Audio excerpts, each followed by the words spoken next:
Have you ever wanted to get that beautiful traditional needle turn applique look, but you may be a little impatient or, just don't have that kind of time to sit and painstakingly sew each stitch?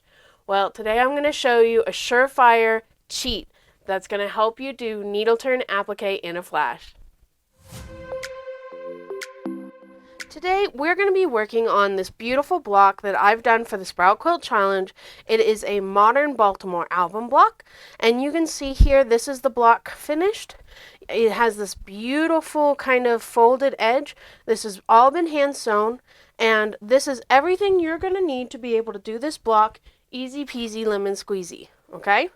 So first of all, make sure you go get your pattern, all that other stuff, and I'm going to show you every pattern that I do that has applique has what I like to call an applique layout guide, okay? And we're going to start assembling this first. Okay, first things first, let's make our applique layout guide. I make sure to make it really easy. This one's only 4 pages in total, okay? You're just going to cut along, tape, cut along this line, and tape A to A. And then this one, you're going to cut along here and here for B to B and 2 to 2, which will end up looking something like this when it's all said and done. Now, why do we do an applique layout guide? Applique layout guides are pretty nice. They allow us to kind of fussy and get everything in the right spot pretty much on the first try. Whether you have a light box or whether you're just doing it by eye, you can see how you just kind of lay the fabric on and place it, easy peasy lemon squeezy. Now, let's get on to the actual construction of this beautiful block. Now, I promised you that this turn under applique was going to be super easy and cheat. Are you ready? Here we go. For my method of doing the turn under applique easy peasy lemon squeezy, I am going to highly recommend to you that you use the Hugs and Kisses HNK Hugs and Kisses applique paper. This is semi-water soluble. You can print it on your inkjet printer. You can use a glue stick. You can use the iron. It's really beautiful, and you can see all the different examples. Some people use it for English paper piecing, all that kind of stuff. Today, we're going to be using it for applique. Now, in your actual pattern, you're going to find at the end that I have made a sheet for you of all of our applique shapes. What's nice about this is that I can take this Hugs and Kisses paper and I can print it directly on here. So I don't have to trace and worry about not having my shapes to the perfect size. Make sure that you read the instructions and follow how your printer works. This is inkjet printers only. If you use a laser, you're going to melt it, so don't do it. Make sure when you print that it's printing on the matte, not on the shiny side. I know it's hard for it to be seen on here, so just make sure that you're printing on the right direction. Don't worry, I've already reversed these for you, so you don't have to worry about that either. So we're going to go ahead, we're going to print it on here, then you're going to take your paper scissors. I'm going to cut the shapes out. You can see here that I've already cut some out. Cut directly on the line. Alright, this is reverse of what we do for raw edge applique. You can find a video somewhere in the links. But so I've already cut all these out. This is iron on fusible webbing. So then we can come and iron directly onto our fabric. You can see we have gone ahead and ironed on all of our different shapes onto the different fabrics. Easy peasy lemon squeezy. It just takes a couple seconds. Make sure it's not on too high of a heat. So once we're done with that, then you're going to go ahead and you're going to cut along the lines. Okay? Let's clean out our space a little bit. Alright, and I have a couple different examples for you of how we're going to do that. Alright, and you can see the bigger the piece is, the more of a border you're going to want to give it. Okay? Once you iron on all your pieces and you've cut them all out to size, then this is where the easy cheat part comes in. Okay? Just take a glue stick. You may have heard of this. This is like the Applique method, but I don't use any tools. I don't use the big sticks or anything like that. I am lazy. I want it as easy and quick as possible. So all I do, take my glue stick, not too cheap. Usually when I do EPP, I say cheap, but this is just follow along the line. I kind of go half and half on the water-soluble paper, half on the fabric. That way we kind of get a good hold. And then you're just going to kind of finger press and kind of around. Okay? Now, I personally leave my points out and then tuck them in when I sew them down. If you're doing purely machine stitch down for your block, then you're going to want to tuck these corners that you're going to see here in just a second down into it so you don't have to mess with that on your machine. And then when I come to the corners, I just put a little extra glue there on the fabric and then just boop, fold. Okay, and then we come down here. You can kind of see I like to split the middle, right? Boop. And then we just kind of fold right there. And we have our nice little orange peel, right? It doesn't have to be perfect, depending on how you're stitching it down. Any errors that you feel, you can just sew it out. And I'll show you again here on the littlest one. The little ones you would think would be the easiest, but they can be the most finicky. So just kind of take your time. This paper will fold on itself if you press too hard or you're too aggressive. So make sure that you're careful about that. And we just kind of do. And it helps if you have some nails to kind of help you get underneath your fabric. I don't right now. So we're just kind of trying to be as gentle as I can. There is our small one. Now, circles are going to be a little different. Let's go ahead and I'll show you this circle here. We're going to just cut around real quick for you. Boop, boop, boo, do, do, do, do, do, do. Don't mind the noises. It's just the computer deciding if it wants to burn to the ground.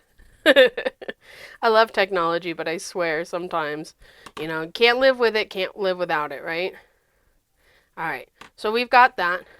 Now, we're just going to go around just like before. I go about a semicircle. That way I'm not trying to hold down here and get my fingers all gluey. Okay?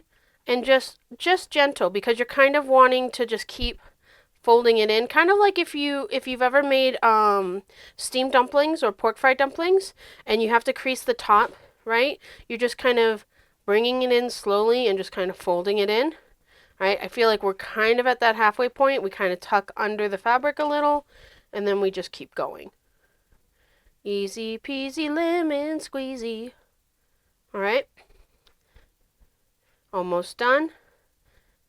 Now there are other tools and other things you can use to get more perfect circles, because you can kind of see we have a little bit of bump here and there, but when we stitch it down you won't even notice because we're going to stitch it out.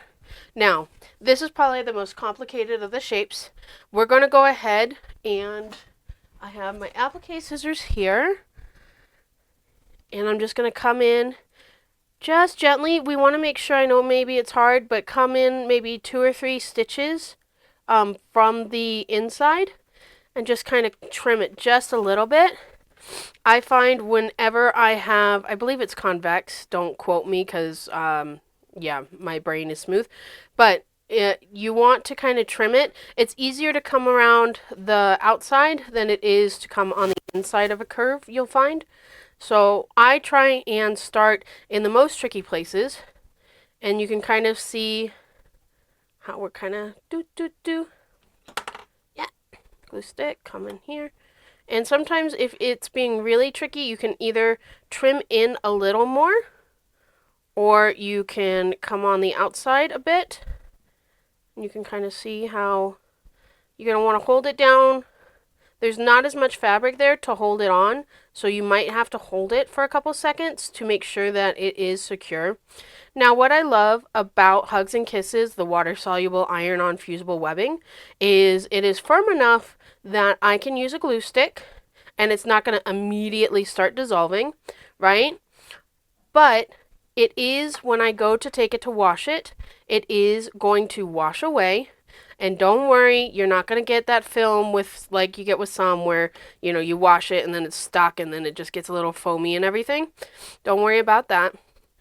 It'll wash away, and then it gives you that softness that you want with a traditional turn under without, because the thing I love raw edge, don't get me wrong, but it has a stiffness because that iron-on fusible webbing doesn't go away. It's there forever. So if you want to be able to have something soft and have a softer look to it, this is paper that I highly recommend. I've used it on big projects, little projects, all that kind of thing. And so you've seen we've come in around and we've also folded in. Again, don't worry if your fold is not a perfect round like how we left this out. You can just tuck that in underneath. So next I'm going to show you how to use your applique layout guide for placing of these pieces. Okay, my friend. We have now made a couple pieces. We have our background cut. Our applique layout guide is ready. Now we're going to do some marking. All right.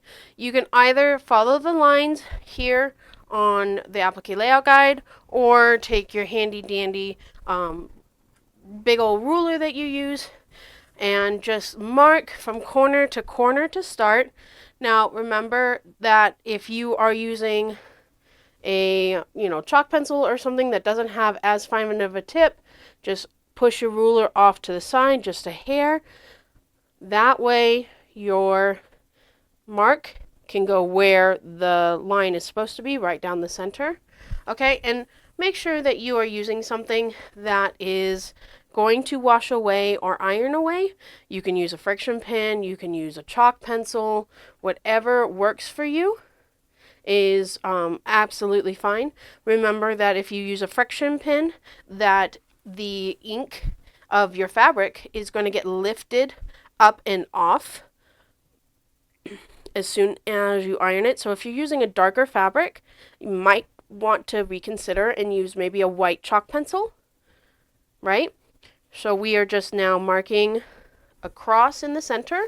So we're going to have beautiful lines marked all the way across. These are our guiding lines. These are going to help us make sure that everything gets pinned down where it needs to be. There we go. I know that's probably a little faint for you because I'm using this nice blue chalk pencil that will wash away with time. But trust me, it's there. So we're going to go ahead and you can see how we have guiding lines. We're going to mimic over here onto our block, and I always like to start with the center first. Now whether you piece one at a time and just work your way out, or you piece everything at once, that is up to you. I like to pin everything at once because I'm usually taking it on a trip or I'm sitting up in front of the TV, and it's nice to have it all ready to go. Now these are applique pins. They typically are glass head and they're very short and stubby. I know it's kind of hard to see, but they are less than an inch. They're 3/4 of an inch. So they're going to be able to pin and not stab you every time you work. And you just kind of lift up a little bit. Make sure you're not pinning through the paper because that would be awkward once you have everything pinned. Now you're going to want to use more than one pin. That's my tip. Because with one, things can get shifted around. Usually do 2 or 3 or kind of pin in the middle. You can use bigger pins if you want. That's totally up to you. There is no wrong way to quilt in my humble opinion. So we have those, and you can kind of see through, but I'm going to go ahead and place one of our open peels that we made right along there. These ones I typically pin quite aggressively so they don't go anywhere while I'm working. Now you can hand stitch these babies, or you can take it to your machine and do a blanket stitch. You're not going to have to worry too much about it gumming up. It really is up to you on what kind of style and what kind of time you have. I love doing hand sewing. That's why I'm a big EPPer, English paper piecing, because I find it relaxing, and that's just me. So you can kind of see we've pinned him down. We're going to go ahead and we're going to pin a pink one, And just as you go, make sure you're correcting where your marking lines are, because as you fiddle fart with the fabric, it's going to shift on you, and we want to make sure that everything stays lined up. Okay. And these guys, the pink ones are pretty easy. You're going to pin it kind of like we did with the circle, where it's one at the top, one at the bottom. They can be parallel, however you want. I'm not here to judge. I'm not the quilt police. I'm not the pearl clutcher, so you don't got to worry about me. And then I find that, again, we've talked about these little purple guys. They are some of the most fiddle-farty of them. I can see through my applique layout guide that it goes right there. I'm going to actually pin this in a cross method. That way it kind of stays put, right? So we go up through it, we lay down, we recorrect, we make sure it's there, and then we take one more pin and we go from side to side to make a little cross. There we go. And you can see that he's not going to shift as much. All right? So yeah, that's all there is to it. All you have to do is stitch in whatever method you want, and just work as you go, and you will come out with this beautiful easy cheated raw edge applique. And just like that, you're gonna have yourself this beautiful easy peasy turned under applique that is totally cheated. You don't have to tell anybody. You can let them think that you spent hours meticulously turning with a needle. Remember that if you want to try out this method with the hugs and kisses, this is what it looks like. You can find it on Amazon. Check your local quilt shop first. Quilt shops will have it in sheets. I buy it by the papers. There's 20 pieces. I'll put a link in the bottom. Have a good one, guys.